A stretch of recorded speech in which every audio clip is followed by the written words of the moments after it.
Minuto Tributário começando excepcionalmente nesta tarde de terça-feira para trazer para vocês as principais notícias que aí decorreram de quinta-feira passada até hoje. E estamos aqui pelo Instagram da ITS e também pelo nosso TaxCast no Spotify. Vamos de primeira notícia. A primeira notícia se deve ou não incidir imposto de renda sobre ganho de capital na cessão de precatórios. Primeiro ponto, cessão de precatório é uma cessão de direito de crédito que emana ali de uma ordem judicial de pagamento. Judiciário, o precatório nada mais é do que uma ordem judicial para pagamento a entes públicos, e esses entes públicos, obviamente, pagam ali, dado o rito previsto na Constituição, para justamente seus credores, pessoas físicas e jurídicas, quantias que decorreram de ações judiciais, tá? E aí, essas quantias, elas são recebidas de acordo com o rito da Constituição, com um determinado período. Não necessariamente você recebe hoje. E, inclusive, tem muitos municípios e estados que têm ali uma dilação de recebimento de precatórios, que aí vai até 2028 a possibilidade de parcelamento desta ordem de pagamento, tá? Não necessariamente você vai receber ali com aquele rito inicial previsto na Constituição, que pode variar de 2 a 3 anos, tá? De 1 ano até 3 anos. E aí você acaba recebendo em mais vezes, ou até há atrasos também no recebimento precatório. E aí, para você evitar este tipo de situação, o mercado que surge é justamente o mercado que lhe antecipa com o deságio a quantia que você teria a receber naquele precatório hoje, na data de hoje, na data do fechamento do contrato. E aí você acaba colocando dinheiro mais cedo. E qual foi a questão levantada pelo contribuinte, justamente a Receita Federal, que foi levantada no ano de 2014, é se essa cessão do precatório, eventualmente que é R$ 1.200.000, que é a ordem de pagamento a receber, se ela, com o deságio, representaria um ganho de capital, tá? De acordo com a legislação nacional. Foi feito esse questionamento à Receita Federal. A Receita respondeu por meio da solução de consulta, que é a número 153 de 2014, e nessa solução de consulta a Receita disse que sim, o ganho de capital neste caso estaria caracterizado porque o custo de aquisição seria um custo zero. E aí ela cria toda uma lógica de fundamentação para que o custo de aquisição desse precatório, tendo em vista que a pessoa física, que foi a que questionou isso à Receita Federal, não recebeu em caixa essa quantia, ela deve sim registrar o custo a valor zero daquela quantia a receber e, obviamente, o valor de venda, o valor ali de venda da sessão, representaria o ganho de capital como um todo. Porque esse valor menos zero dá justamente o valor. Se, numa hipótese, uma pessoa física tinha R$ 1.200.000 a receber em ordem de pagamento e recebeu apenas R$ 600.000, esses R$ 600.000, quando abatido de zero, daria o ganho de capital, sendo tributado com alíquotas que variam de 15% a 22,5%, a depender do valor, de acordo com a tabela progressiva do ganho de capital, que é uma tributação exclusiva para as pessoas físicas, ou seja, é uma tributação que independe ali de abatimento na DIPF, tá? E aí, o que é que acontece? O artigo do Jota ele faz todo esse panorama de posicionamento da Receita Federal diante da crescente no mercado de cessão de precatório e justamente dos precedentes do STJ. E aí, o que é que esse estudo faz, o artigo, melhor dizendo, ele apresenta dizendo, olha, o STJ tem posicionamento, no caso jurisprudência, que é 100% favorável aos contribuintes, tá? Que não haveria ali um ganho de capital, porque o valor, por outro lado, diferentemente do que alega a Receita Federal, do custo de aquisição daquele direito, vamos dizer assim, ele não seria zero, mas sim seria o valor histórico registrado que está ali na ordem de pagamento. E essa lógica é muito própria quando a gente trata de empresas. No caso da pessoa jurídica, quando a pessoa jurídica gera o direito de ter o precatório, ela lança ali um ativo com contrapartida de receita, tá? E esse registro, obviamente, geraria um custo de aquisição, e esse custo de aquisição, quando é repassado com deságio, quando você dá baixa naquele ativo, você teria justamente um deságio, você não teria um ganho, tá? Você teria uma perda. E essa perda, obviamente, no caso das pessoas físicas ou jurídicas, defende o judiciário de que ela não seria tributada por ganho de capital, porque não há que se falar custo zero de aquisição, tá? E aí, obviamente, com esses precedentes, se estiver diante de uma situação dessa, pode ser levado ao judiciário de uma maneira, vamos dizer assim, preventiva, ou você também pode aguardar eventuais autos de infração e levar essa discussão para o CARF, tendo em vista principalmente que a posição em solução de consulta é uma posição isolada da Receita Federal em âmbito nacional, mas não representa a posição do CARF, tá? Vamos para a segunda notícia, que é justamente a oficialização ocorrida hoje de manhã e do futuro possível ministro, que será André Mendonça. Tá? A gente vai fazer só um breve panorama, sem entrar em questões polêmicas e políticas, mas trazer um panorama de quem é André Mendonça. Né? André Mendonça é um jurista que tem formação, tem doutorado e mestrado na Universidade de Salamanca, na Espanha, e que teve carreira como advogado da União.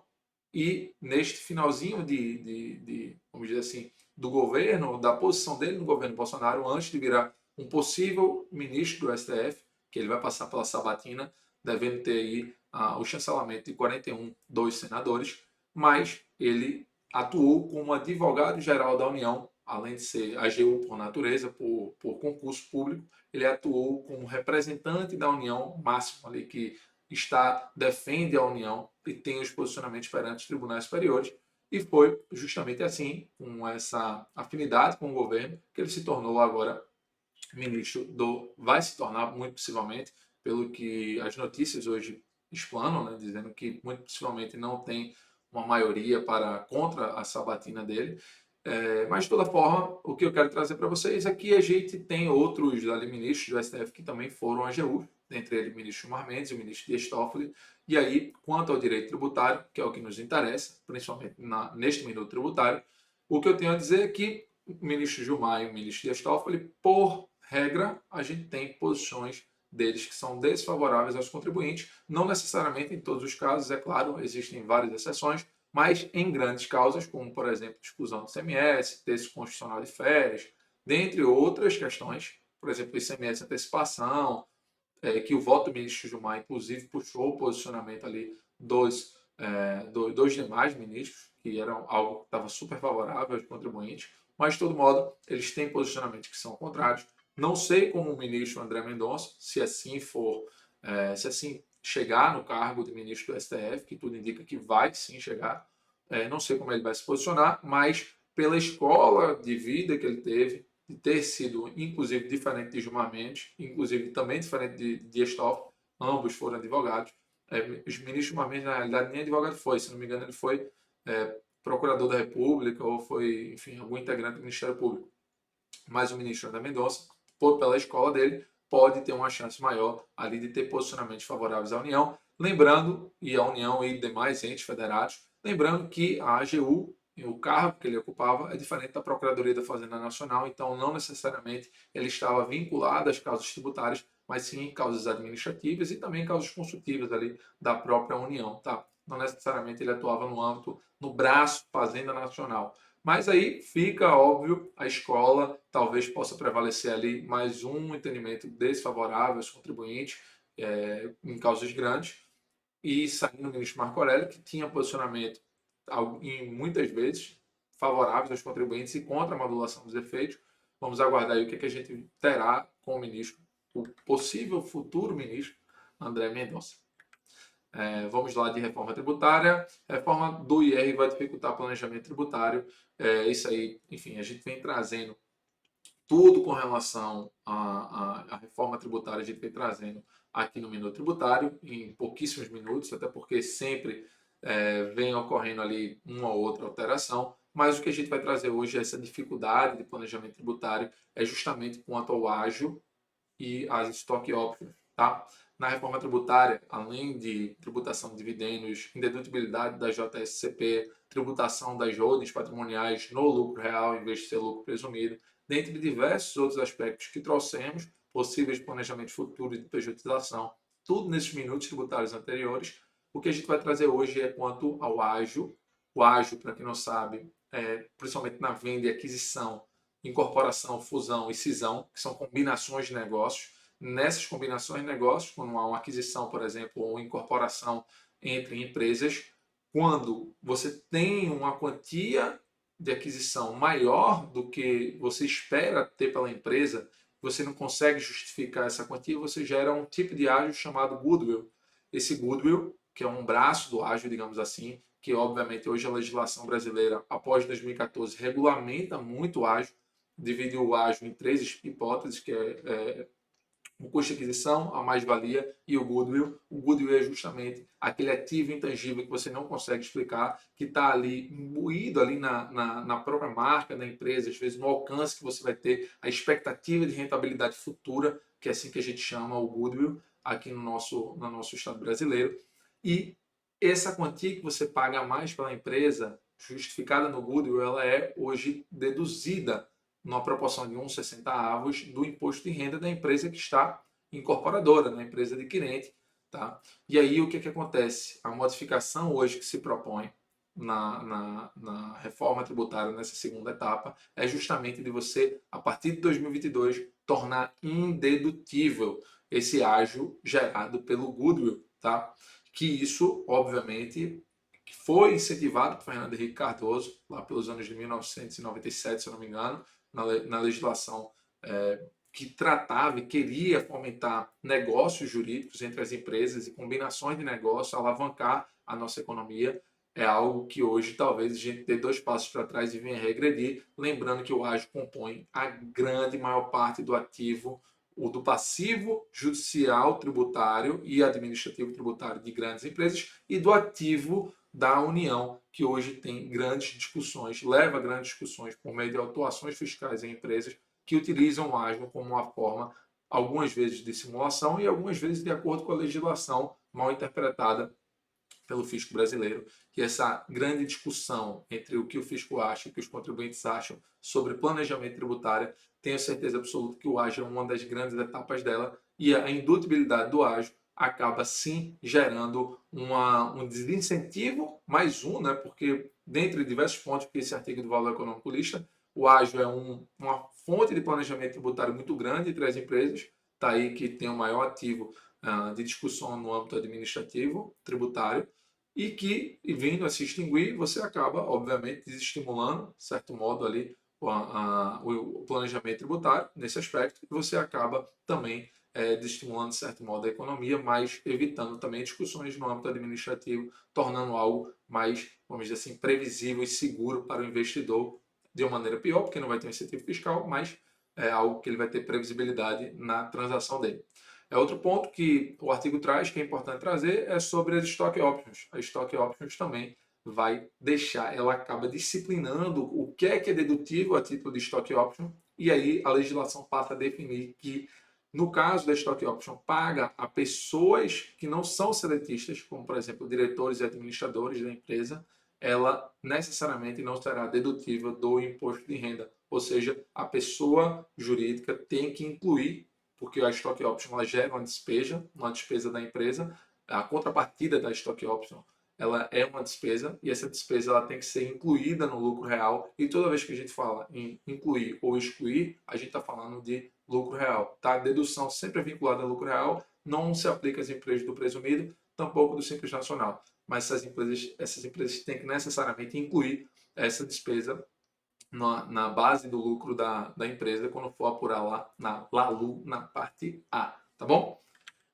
Votação no Senado da PL que cria novo refis fica para agosto. Isso é um ponto importante porque no minuto tributário passado a gente trouxe que a transação tributária vem afetando bastante os cofres públicos, afetando positivamente, tá? De uma maneira positiva porque ela vem com o seu intuito de arrecadação e de diminuir passivo tributário, e esse ativo tributário você acabar satisfazendo, você reduz o passivo tributário das empresas e você dá uma satisfação a esse ativo tributário que tem a União, tá? E você, com a PLR, por exemplo, que é uma discussão que foi pautada para a transação, na hipótese dela, quando há discussões em ritos no âmbito administrativo de grande volume, a PLR, essa discussão administrativa, ela passou a ser possível ser realizada transação tributária com discussões que tratavam deste tema, e a União já conseguiu grandes arrecadações, dentre propostas individuais também, como aquela de 800 milhões que a gente falou no minuto tributário passado, tá?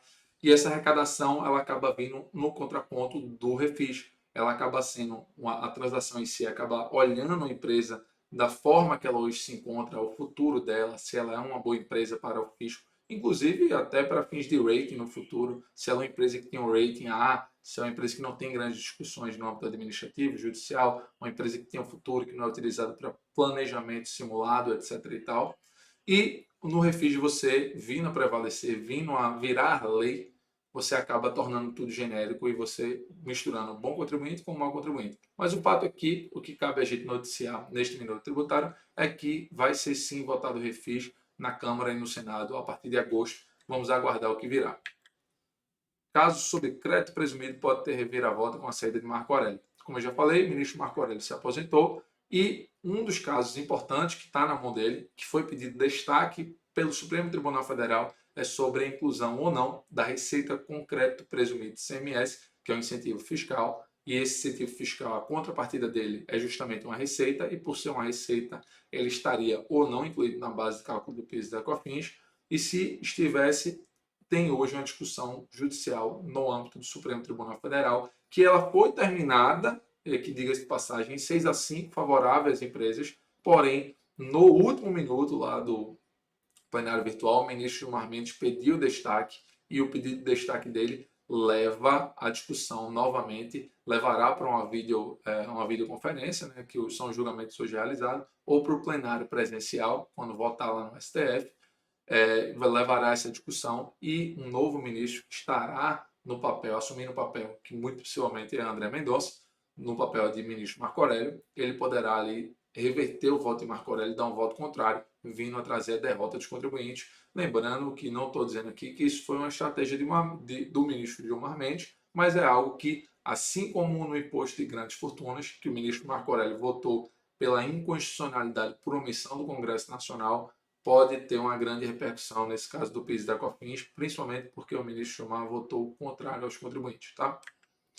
Por fim, estados articulam mudanças no ICMS após disputa no Supremo. Nada mais é do que a notícia que revela que os estados querem, obviamente, regulamentar a questão do ICMS de FAO, que hoje está pendente de uma lei complementar, conforme decisão do Supremo Tribunal Federal em março deste ano. Tá? E aí, obviamente, os estados hoje vêm se movimentando para que essa lei venha a ser publicada antes da lei da modulação dos efeitos que ocorreu a partir de 2022. Tá bom?